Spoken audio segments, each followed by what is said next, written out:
ഈശോ മിശിഹായ്ക്ക് സ്തുതിയായിരിക്കട്ടെ.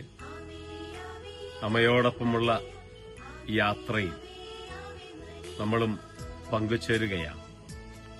ഈ മരിയൻ സന്ദേശം കേൾക്കുക, അത് മറ്റുള്ളവർക്കായി പങ്കുവയ്ക്കുമ്പോൾ അമ്മയോടുള്ള യാത്രയിൽ നമ്മളും പങ്കുചേരും. ജീവിതത്തിൽ ഒരിക്കലെങ്കിലും വിശുദ്ധ നാട് ഹോളി ലാൻഡ് സന്ദർശിക്കാൻ പോകണം. അതൊരു വലിയ അനുഗ്രഹമാണ്, വലിയൊരു ഭാഗ്യമാണ്. ഏതാണ്ട് 22ഓളം ഹോളി ലാൻഡ് യാത്രകൾ നയിക്കാൻ ദൈവം എന്നെ അനുഗ്രഹിച്ചിട്ടുണ്ട്. ഈ ഹോളി ലാൻഡ് യാത്ര നമ്മൾ നടത്തുമ്പോഴൊക്കെ വളരെ ആകർഷകമായ സ്ഥലങ്ങളിലൊന്ന് ഈശോയുടെ ഹോം ടൌണായ, മാതാവിന്റെ സ്വന്തം സ്ഥലമായ നസ്രത്താണ്. ആ നസ്രത്ത് നമ്മൾ അവിടെ 1-2 ദിവസം അവിടെ ചെലവിടാറുണ്ട്. അവിടെ ചെലവിടുകയും നസ്രത്ത് പട്ടണം കാണുകയും പുണ്യസ്ഥലങ്ങളൊക്കെ, ദേവാലയങ്ങളൊക്കെ സന്ദർശിക്കുകയുമൊക്കെ ചെയ്യാറുണ്ട്.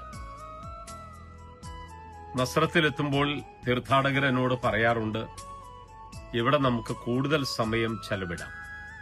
കാരണം ഇത് പരിശുദ്ധ അമ്മയുടെ സ്ഥലമാണ്.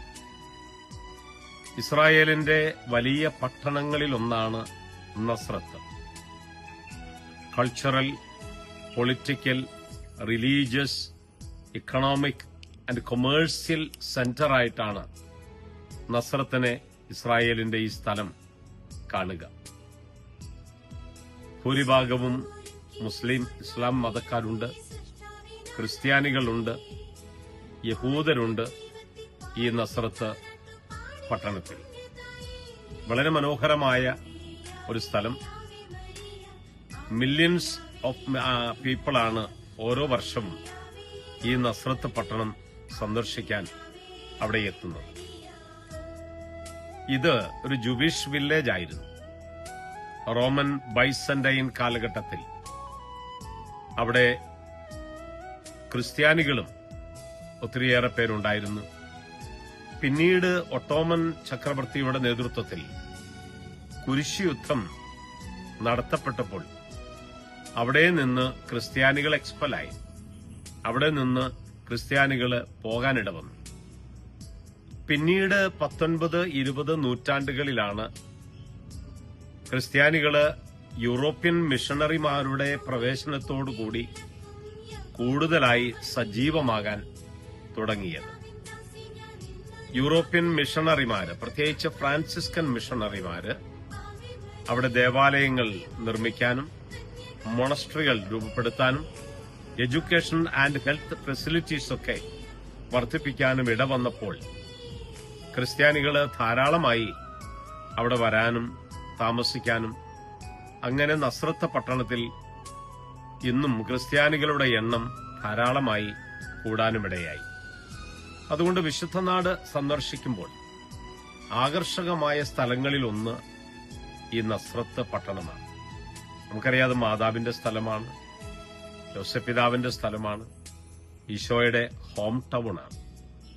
മനോഹരമായ ഒത്തിരിയേറെ ദേവാലയങ്ങൾ ഈ നസ്രത്ത് പട്ടണത്തിലുണ്ട്. നമ്മുടെ അടുത്ത ഭാഗത്ത് നസ്രത്ത് പട്ടണത്തിലെ മനോഹരമായ ദേവാലയങ്ങളെക്കുറിച്ചും ഹോളിലാൻഡ് യാത്ര ചെയ്യുമ്പോൾ നമ്മൾ സന്ദർശിക്കുകയും പ്രാർത്ഥിക്കുകയും ഒക്കെ ചെലവിടുകയും ഒക്കെ ചെയ്യുന്ന ഈ ദേവാലയങ്ങളെക്കുറിച്ച് നമ്മൾ മനസ്സിലാക്കും. അവിടുത്തെ ഏറ്റവും പ്രധാനപ്പെട്ട ഒരു ആകർഷണം, നസ്രത്ത് പട്ടണത്തിലെ ഏറ്റവും പ്രധാനപ്പെട്ട ഒരു ആകർഷണം basilica of annunciation, the church of annunciation ആണ്. അടുത്ത എപ്പിസോഡിൽ ഈ ചർച്ച് ഓഫ് അനൗൺസിയേഷനെ കുറിച്ചാണ് നമ്മൾ പറയുക. അപ്പൊ ഇന്ന് മനോഹരമായ ഈ നസ്രത്ത് പട്ടണം, തീർത്ഥാടകർ ഒത്തിരിയേറെ വരുന്ന ഈ പട്ടണം, ജീവിതത്തിൽ ഒരിക്കലെങ്കിലും വിശുദ്ധനാട് യാത്ര ചെയ്യുകയും നസ്രത്തിലെത്തുകയും ചെയ്യണം. അത് അമ്മയുടെ മണ്ണാണ്, ഈശോയുടെ ഹോം ടൗണാണ്. അമ്മ നമ്മെ എല്ലാവരെയും അനുഗ്രഹിക്കട്ടെ. ആമേൻ.